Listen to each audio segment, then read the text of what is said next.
Bismillahirrahmanirrahim. Assalamualaikum warahmatullahi wabarakatuh. Selamat siang. Saya ucapkan terima kasih kepada Bapak Manto Lumban MPD yang telah memberikan kami waktu dan tempat untuk mempresentasikan materi mengenai multikolinearitas. Sebelum dimulai, izinkan saya memperkenalkan diri. Saya Siska Hadianti, selaku moderator. Dan di sini saya tentu tidak sendiri. Saya ditemani oleh Siti Komariah, Ulan Julpiani, dan Hamdi. Baik, untuk mempersingkat waktu, mari kita mulai saja.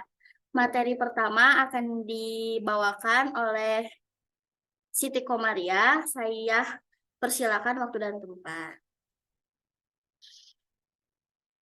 Baik, terima kasih.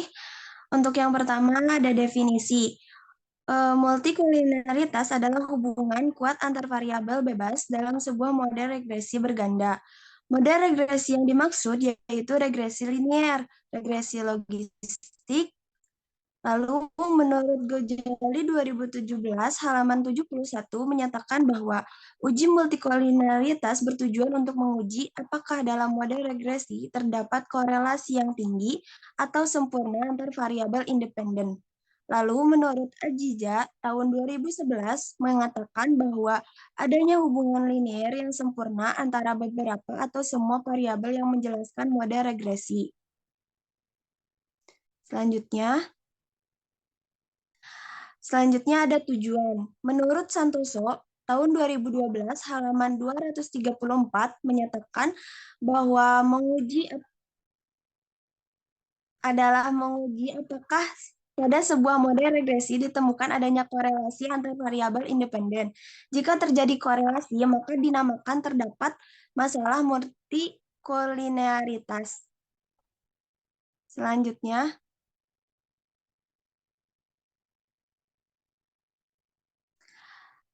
di sini ada pengujian. Multikolinearitas dapat juga diketahui dari nilai variance inflection multikolinearitas atau VIF. Jika nilai VIF kurang dari 10, maka dinyatakan tidak terjadi multikolinearitas.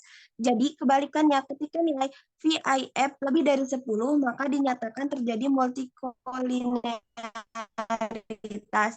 VIF ditafsirkan dengan menggunakan formula 1 dibagi 1 dikurangi R pangkat 2.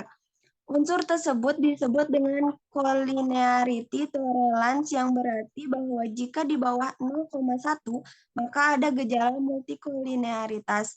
Menurut Imam Ghazali tahun 2011 halaman 106 mengukur multikolinearitas dapat dilihat dari nilai TOL atau tolerance dan VIF atau variance inflection multikolinearitas.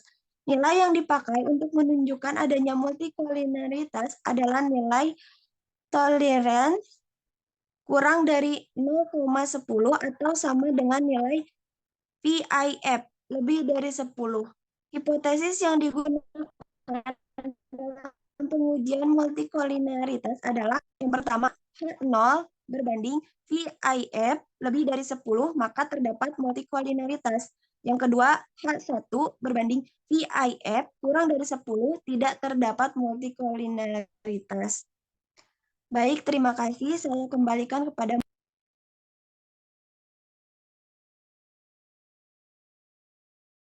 Baik, terima kasih. Materi selanjutnya akan dibacakan oleh Hamdi. Saya persilakan waktu dan tempat kepada Hamdi. Baik, terima kasih. Sebagai contoh, kita akan mendeteksi apakah ada gejala multikolinearitas untuk model regresi, pengaruh motivasi atau X1, dan minat X2 terhadap prestasi belajar atau Y.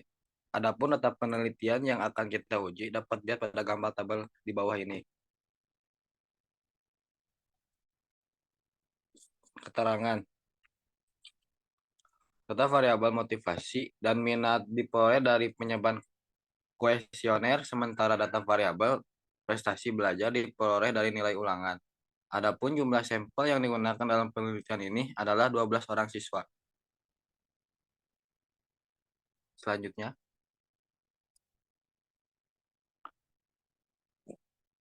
Yang pertama, persiapkan data tabulasi untuk masing-masing variabel penelitian yang akan diuji.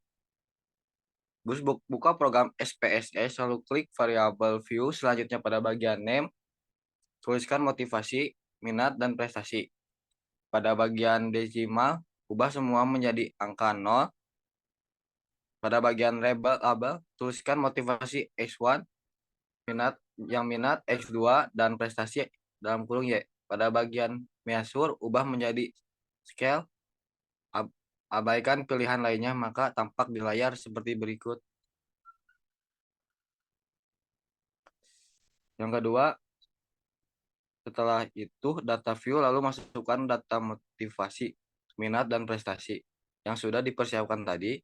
Bisa dengan cara copy paste atau ditulis satu-satu seperti yang ada di gambar berikut.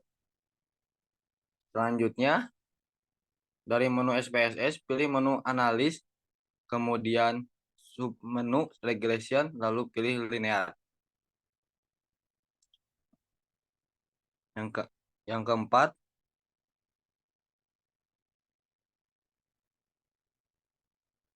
akan muncul gambar seperti berikut.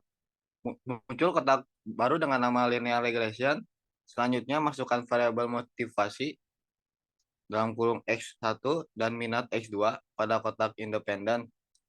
Lalu masukkan variabel prestasi dalam kurung Y pada kotak dependen. Kemudian pada method, pilih enter lalu klik statistik.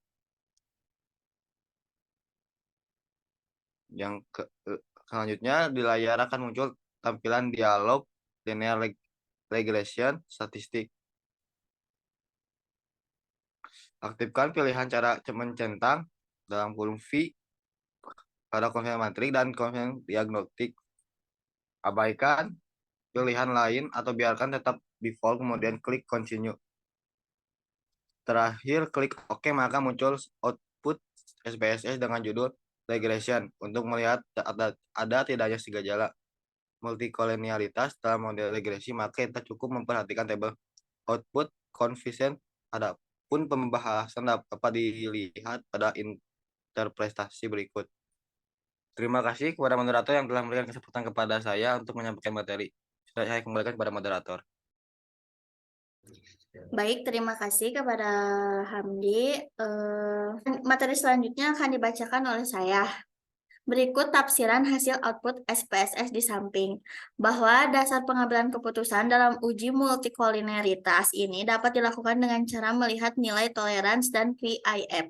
Berdasarkan tabel output koefisien pada bagian colinearity statistik, diketahui nilai tolerans untuk variabel motivasi X1 dan minat X2 adalah 0,394, lebih besar daripada 0,10. Sementara nilai VIF untuk variabel motivasi X1 dan minat X2 adalah 2,537 kurang dari 10.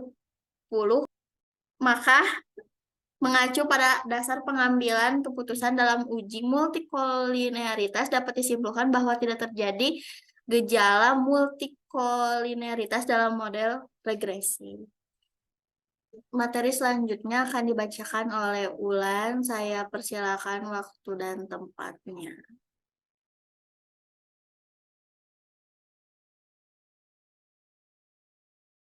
Baik, terima kasih.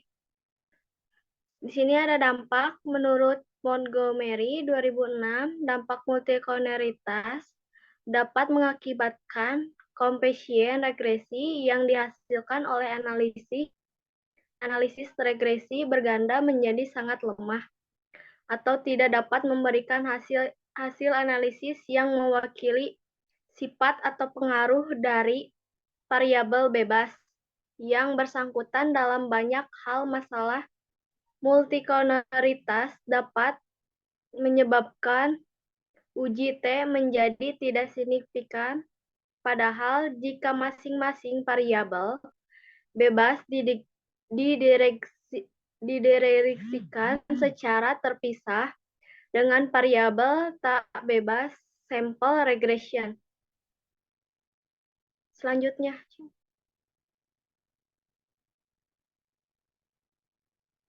Cara mengatasi masalah multikolonialitas dapat dihilangkan dengan menempuh beberapa cara. Montgomery 2006 diantara sebagai berikut. Poin ke-1, menambahkan data yang baru. Penambahan sampel baru dapat digunakan untuk mengatasi multikolonialitas oleh karena adanya kolinaritas merupakan gambaran sampel. Ada kemungkinan bahwa untuk sampel lainnya yang mencakup variabel-variabel yang sama, persoalan multikolonialitas mungkin tidak seserius seperti sampel sebelumnya. Poin kedua, menghilangkan satu atau beberapa variabel bebas.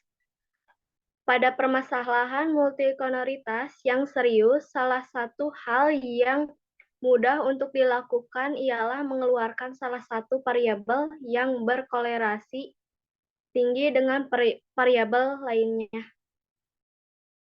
Saya kembalikan ke moderator.